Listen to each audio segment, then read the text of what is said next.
আমি ওটা কি শার্ট নিয়ে আসছো? আমার বাবা এই শার্ট পরবে? কি একটা কাজও ঠিক মতো করতে পারো না আমাকে বলো তো? কেন, শার্টটা তো ভালোই। তাছাড়া বৃষ্টি, আমার সামর্থ্য অনুযায়ী তো আমি এটাই কিনবো, তাই না? একটা শার্ট আনতে বলছি, তুমি এর থেকে ভালো একটা শার্ট আনতে পারবে না? মানে বাবা এটা পরবে, তুমি দেখে বলো এটা পরার মতো শার্ট। করবে না? কিভাবে পরে বাবা?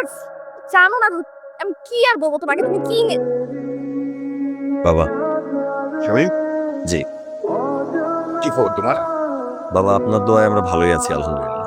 দেখো শামীম, তুমি আমার ছেলের মতো। ছেলের মতো কেন বলছি? তুমি তো আমার ছেলে। আমার একমাত্র মেয়ে বৃষ্টি। আমার যে সম্পত্তি আছে পুরোটাই কিন্তু বৃষ্টিই পাবে। ওর গায়ে আমি কখনোই একটা ফুলের টোকা পর্যন্ত দিতে দেইনি। তাই ও যখন যা চেয়েছে আমি তাই দিয়েছি। এখন যেহেতু তোমার সাথে থাকে, সেহেতু ওর সুখ শান্তি নিয়ে আমাকে ভাবায়। বাবা, বৃষ্টিকে সুখী রাখার জন্য যা যা করা দরকার আমি সর্বোচ্চ করার চেষ্টা করি। না, সেটা তুমি করছো না। তোমার ডিপার্টমেন্টের পিয়ন, তারও কানাডায় বাড়ি আছে, ব্যাংকে 400 কোটি টাকা আছে। তোমার কি আছে? একটা এসি নেই, গাড়ি নেই।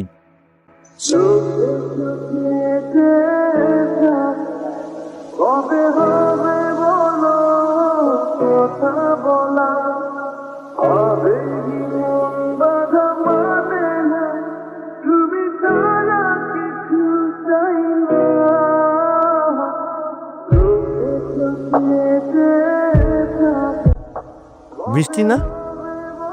হ্যাঁ কিন্তু আমার বৃষ্টি আর এই বৃষ্টি তো সেম না, আমার বৃষ্টি তো বদলায় গেছে। হ্যাঁ, যাও তো, যাও গিয়ে তুমি ফ্রেশ হও যাও। আমি এটা কার বাসায় আসলাম? তোমার বাসায় আসছো? না না না, এটা তো আমার বাসা না। এই ফার্নিচার ওখানে কই থেকে আসলো? তারপরে এসি বাসায় তো চিনাই তো, বাসার চেয়ারই তো বদলায় গেছে। বাবা পাঠিয়েছে সবকিছু, তুমি যাও ফ্রেশ হও। কিন্তু তুমি ফ্রেশ আসো, আমার সব কথা বলা হইতেছে অনেক। আমার পারমিশন ছাড়া বাসার সমস্ত ফার্নিচার চেঞ্জ করে ফেলছে, অনেক কিছু চেঞ্জ করে ফেলছে। কিন্তু এখন যেগুলো করতেছে এটা একটু বাড়াবাড়ি হয়ে যাচ্ছে না? তারপর কি এমন বাড়াবাড়ি হচ্ছে? কেন, তুমি জানো না কি বাড়াবাড়ি করতেছো? তোমার বাবা তোমাকে টাকা পাঠাইছে, ঠিক আছে, তাই বলে তুমি এভাবে বিছানা ছড়ায় রাখবা? আমার বাবা আমার জন্য টাকা পাঠিয়েছে, আমার টাকা আমি বিছানায় রাখবো না কোথায় রাখবো সেটা আমার ব্যাপার, তোমার এত সমস্যা হচ্ছে কেন? তোমার বাবার আয়ের উৎস তুমি জানো না বৃষ্টি? তা ইনকাম সোর্স আর্নিং কিভাবে তুমি জানো না? এই সমস্ত টাকা ব্ল্যাক মানি। উনি একজন ঋণ খেলাপি মানুষ। এই এই তুমি করো একটা সরকারি চাকরি, তুমি বিজনেসের কি বুঝো? হ্যাঁ?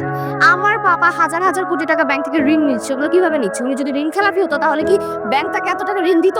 তুমি শুধু শুধু আমার বাবার ব্যাপারে কোনো রকম ব্লেম দিবে না, আমি বলে দিচ্ছি। বৃষ্টি, তোমার বাবা একজন মাছ ব্যবসায়ী ছিলেন, এলাকা এলাকায় গিয়ে মানুষের কাছে মাছ বেচতেন। হঠাৎ করে উনি এমন কি আলাদিনের চেরাক পাইছে যে ঠাস করে 100 কোটি টাকা মালিক হয়ে গেছেন? সেটা করতো পাস্ট। আমার বাবা এখন মাছের ইম্পোর্টার, চামড়ার ইম্পোর্টার। তাছাড়া তার দেশে দেশের বাইরে আরো অনেক বিজনেস আছে। তুমি আমার বাবার হার্ড ওয়ার্কে ছোট করে কথা বলতে পারো না শামিল। আমি ঘুমাইতে আসছি, তুমি টাকাগুলো সরাও, আমি এখানে শুবো তো। না, এখন থেকে আমি টাকার বিছানায় ঘুমাবো, টাকার সাথে ঘুমাবো। তুমি অন্য কোথাও গিয়ে ঘুমাও যাও। টাকার গরমে বৃষ্টি, তোমার মাথাটা পুরো নষ্ট হয়ে গেছে, পুরো অমানবিক হয়ে গেছে। প্লিজ যাও তো, এখান থেকে যাও। ওর সাথে কথা বাড়ায় কোনো লাভ নেই। অনেক ভালো থাকো, গুড নাইট।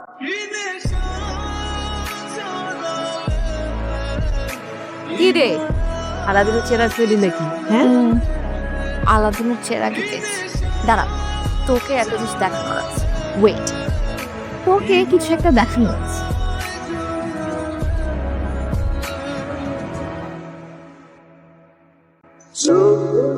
ও ওয়াও, এবার বুঝি ভাইয়া খুব বড় অ্যামাউন্টের ঘুষ খেয়েছে। আরে না, শামিমকে দিয়ে এসব হবে।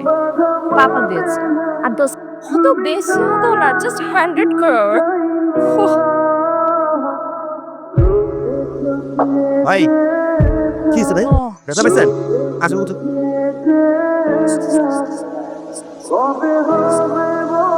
ঠিক আছেন? হ্যাঁ, কি হয়েছে?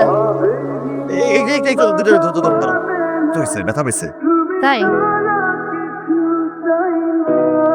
না, তোকে টাকাগুলো দিয়ে আসো। তারা টাকা দিব কেন? তুমি না বললা যে রিক্সা ভেঙে গেছে, আহত হয়েছে, তো যাও টাকাটা দিয়ে আসো। বৃষ্টি, তুমি সেন্সে আছো? অমানবিক কথা কেন বলতেছো? লোকটার এখন হাসপাতালে যাওয়া প্রয়োজন, তার তো টাকার প্রয়োজন নেই। তোমার সব নীতি বাক্য না তোমার কাছেই রাখো, এখন তার টাকাটাই বেশি প্রয়োজন। যাও গিয়ে তাড়াতাড়ি দিয়ে আসো, আমার শপিং এ যেতে হবে। বৃষ্টি, টাকার গরমে তোমার মাথাটা পুরো নষ্ট হয়ে গেছে। তুমি বাসা দিকে চলে যাও, আমি 30টা মিনিট পর আসতেছি, আমাকে 30টা মিনিট টাইম দাও, তুমি চলে যাও। বৃষ্টি, মা আমি বাবা, তোমার কি হয়েছে? এই অবস্থা কেন? আমি সময় খেলা রে মা। তোমার তো অনেক টাকা পয়সা বাবা, তোমার পাওয়ার অনেক, প্রতিপত্তি অনেক, নেতা কর্মী না তোমার হাতের মুঠোয় থাকে, তাহলে তুমি কিছুই করতে পারলে না। টাকা দিয়ে সবকিছু কেনা যায়, কিন্তু সময়কে মা কেনা যায় না। দুর্নীতি লিস্টে আমার নাম উঠছে, পুলিশ এখন আমাকে খুঁজতেছে মা।